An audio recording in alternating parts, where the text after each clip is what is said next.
Good evening, good day, whatever it is. I got Sigil 12 from Bissell Brothers.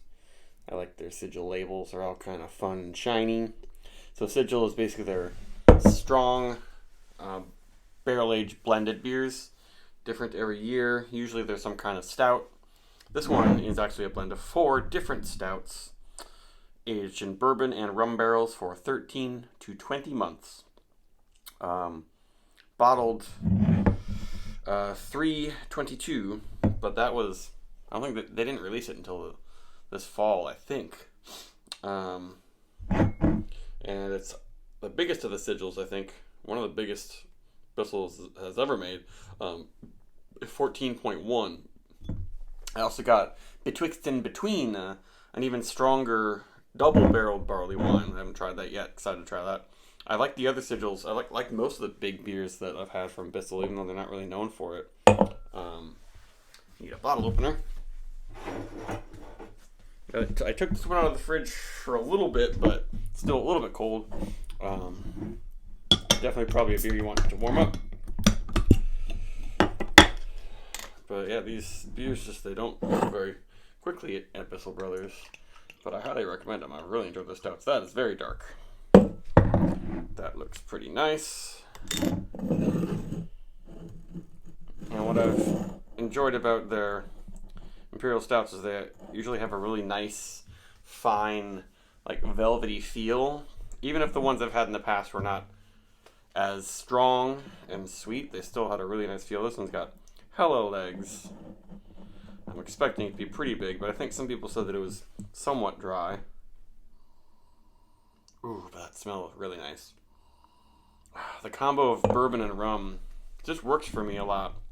Because sometimes bourbon can just be too scary and like sour smelling and just like in your face. But rum is always, kind of a milder brown sugary type experience. And I'm getting lots of brown sugar, tobacco, leathery. I guess it does smell pretty darn barrel-y. That's a lot of time in the barrels. There's a hint of some roast in there. Definitely some vanilla. I like it when there's sort of like a toasted marshmallow thing going on. Coming from maybe the coconutty, vanilla-y sort of barrel notes, but it's not really getting all out chocolate or marshmallow.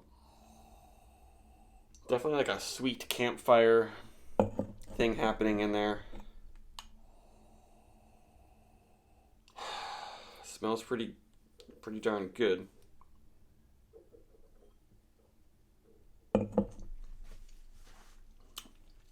Whew. This one is not super sweet. And then the lingering thing is like, actually it's got a nice sweet bourbon candy sort of lingering taste.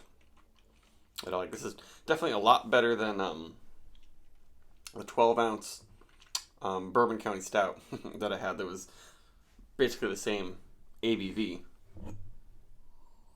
But this one was quite a bit cheaper. I think this bottle is like $15. Yeah, I'm getting some chocolatey notes.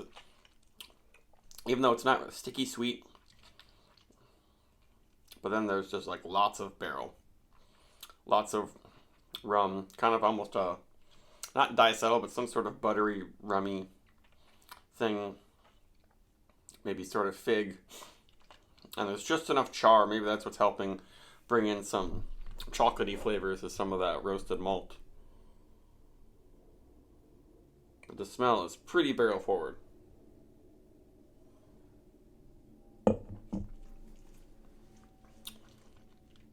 Yeah, I'm not as big of a fan of the feel of this one as the other beers I've had from them. It's not bubbly and acidic and sharp, but it's not velvety. Really nice flavors and very complex. Definitely like it more in the Bourbon County, but yeah, you can see like sort of the head disappeared pretty well. I guess there are a few bubbles sticking around. And you swirl it. Oh, I got a little bit. It's not overcarbed or undercarbed or anything, I wouldn't say.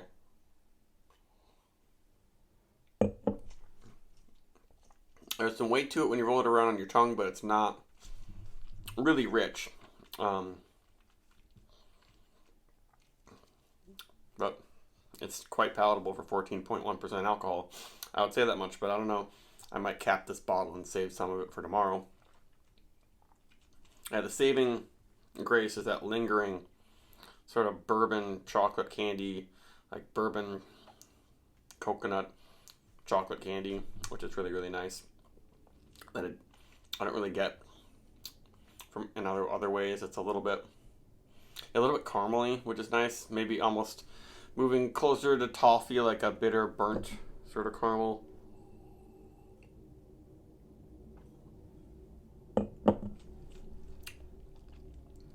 I feel like this one would be really good if it just were a teeny bit less attenuated, a little lower alcohol, had a little bit more sweetness maybe to it.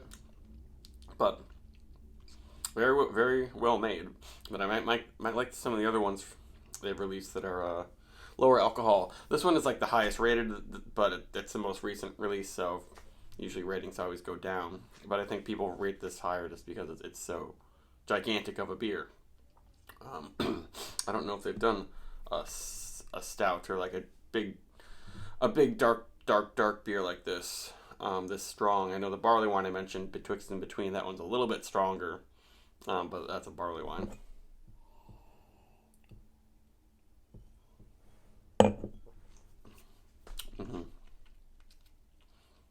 Now I'm breathing a little fire out my nose, but it doesn't taste super boozy.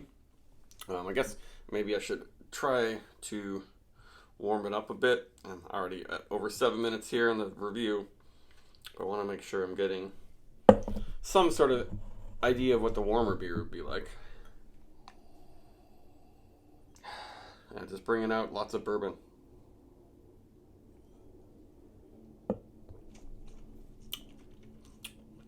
Whew. That's a slow sipper though. You gotta wait on that one. But it's not like, it's not scary nail polish remover or anything like that. Probably give this one a 4.25. That's it.